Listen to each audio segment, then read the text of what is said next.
So you're booked and busy and you're starting to consider if hiring someone is your next move. The thought within itself is overwhelming and it's quite scary to let someone into something that you have put your blood, sweat and tears to create.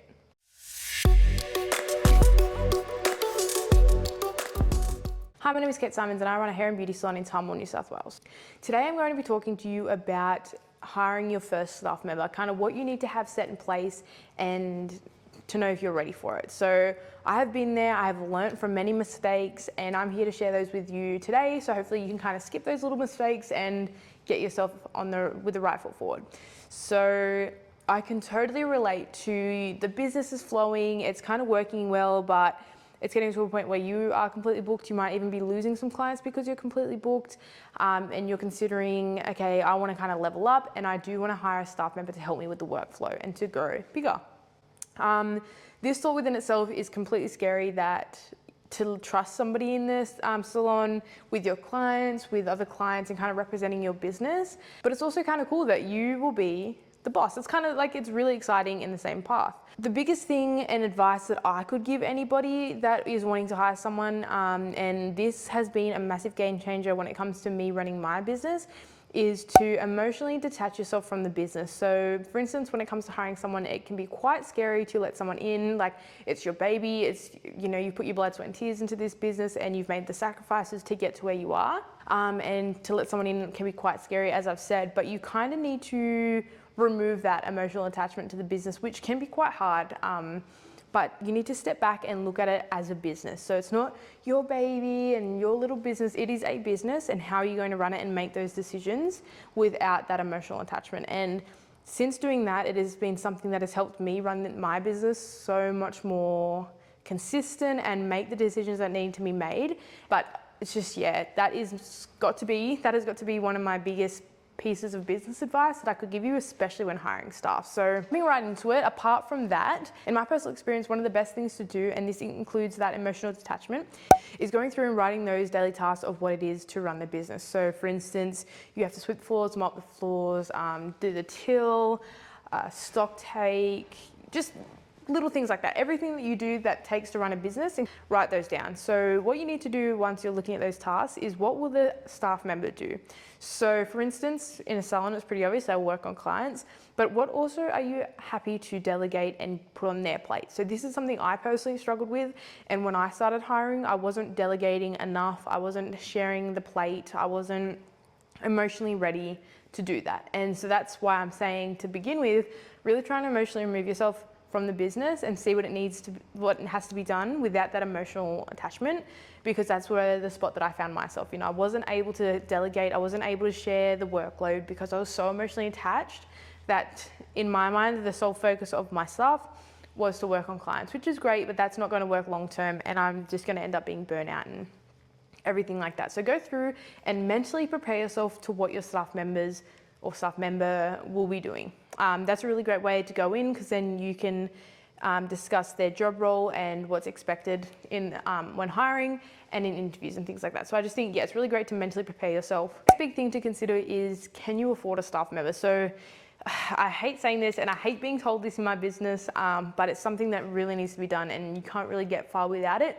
But you need to know your business numbers. You need to know how much your salon's making an hour, what profit you're turning around and all that kind of stuff. So you really need to sit down and think, can you hire a staff member? So you also have to consider their hourly rate and their super. So depending on how you're gonna hire them in terms of part-time, full-time, if they're gonna have paid leave and all that kind of stuff, there's a whole video within itself, but you need to consider these things, do some research and think, can you hire them? So what is your salon making an hour? What are you paying them, including their super and everything like that? So obviously it's really hard to tell at the start because they're not going to possibly have a consistent clientele coming in. You will probably do a discounted rate to begin with, which I'll discuss in a minute, but just to have like a overall idea of if you can even afford a staff member. After the daily tasks, after working out if you can afford a staff member, the next thing to do would be to seek some legal advice and get a contract for your staff. So this is something that I could only talk about with my personal experience. It is not my area of expertise. So my advice to you is to go speak to somebody that's in that legal side of things that can help you with writing up a contract and what you need to have in it.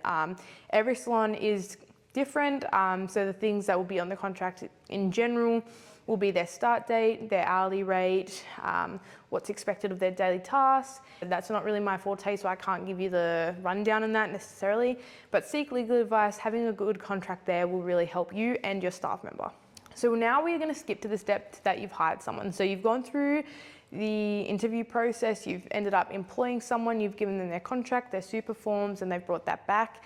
The best thing that I can suggest now is to do some shadow days. So shadow days are important because it gets to show your new staff member how you work with your clients. Now everyone's different, everyone has their own personality, and that's what makes us all so beautiful and unique. But just little things, obviously you can pinpoint these things in a meeting and in your procedures that I'm jumping ahead, but you will give your staff member. But it's just little things like when my clients come in the door, I like to just be really happy. I'm like, hey, good morning, how are you? I prefer it to be a really comfortable space. So that's what I would like my staff members to do. Just, even watching you work, I mean, it's like a little masterclass in a way. They can see how you work, maybe pick up on things that they like doing. But as I mentioned earlier, when I said give them procedures, I also think it's really important that you write down your procedures. Now, this can be quite time consuming, but I think once you've done it once, you really don't have to do it again, no matter how many times you hire staff or how big your team grows. But just to go through and write down, so all those daily tasks that I said before, write down the procedures for those things. So for instance, I have a procedure here about how to clean our tweezers after every client, how to close the salon for the day, how to open the salon for the day, how to deal with a client complaint, how to consult clients correctly, just things like that, just so your staff member, especially at the start, it can be quite intimidating starting working for someone else and you want to get things right. Obviously, as your staff grow within the business, they'll kind of have their own little way of doing things, but just so that structure is there and that bare minimum is coming through. I just find, for me personally, I find that works really well. So I have a procedure book at the back. If anybody was to be worried about anything, they can go back and read that, especially at the start. Once you've gone over everything, it could also eliminate that time of them coming to ask you a question because it's already in that procedure book. So writing a procedure book is definitely something I highly recommend. It's very time consuming and it kind of can be a little bit hard to kind of pick apart what you do on the daily, but you're really going to need to.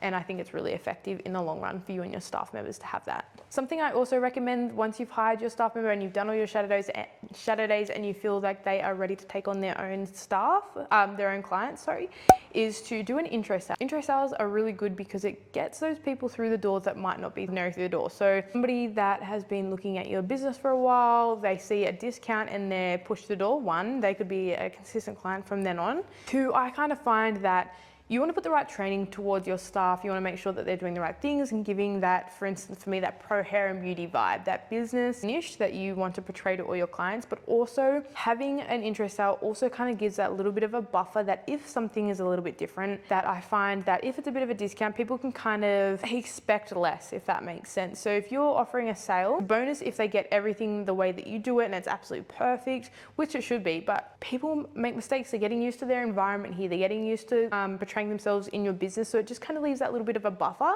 And as I said before, it kind of gets people through the door. Having this intro sale and having those clients come through the door is also a great way to get content of their work so you can share it, because obviously with sales your client needs to trust you. If you get photos of your staff members' work, a lot more people are going to be willing to try them because they've seen their work and they have a trust in their work and their abilities to do whatever they're booking in for. Something I mentioned earlier too is that you need to be prepared that at the start your staff member isn't going to be busy. Just in general, just be prepared to have a bit of savings aside just so you can cover the time that your staff member isn't as busy, and be prepared for what they're going to be doing in that quiet time. So do you have an online masterclass that you want them to achieve in their spare time? Do you have something that you want them to practice in their spare time? Like, have that set up so when your staff member has spare time, you're not kind of scrambling to find something for them to do or just sending them home, which you can, like, sending them home is fine. I know that I even do that sometimes if we're just not busy.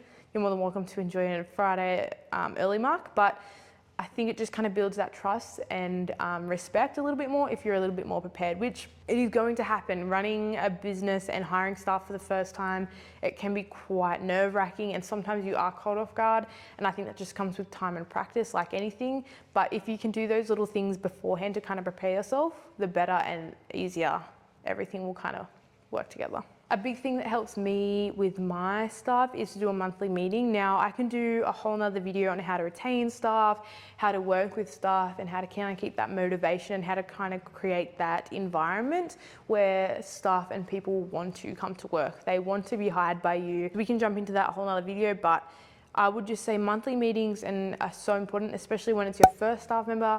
Let them know what they're doing right. Let them know that you can see them working their butt off. Let them know that their efforts are being seen. That's something that you also want to think about, is how you're going to reward your staff. Now, I know all of this kind of seems like really full on, but if you can organize yourself beforehand, as I said, it's just going to make this flow so much easier. So are you going to have a KPI system? Because my best advice for you is, again, I can do a video on staff retainment and everything like that, but people are more than willing to stay in your business if they see a future. If they're just coming to work and doing the exact same thing every single day and see no growth, somebody can only do that for so long until they just get jack of it. So if they see a future and they can see themselves growing within the business, that's when I find that staff are a lot more motivated to retain your staff and help them grow within the business. Where do you see them going in the ideal future of hiring staff? I really hope you guys enjoyed this little video and it's helped you kind of get a little bit more prepared and understand what is to come when hiring your first staff member. If you have any questions, just comment them below and I'll be sure to get back to you, and I will catch you in the next video.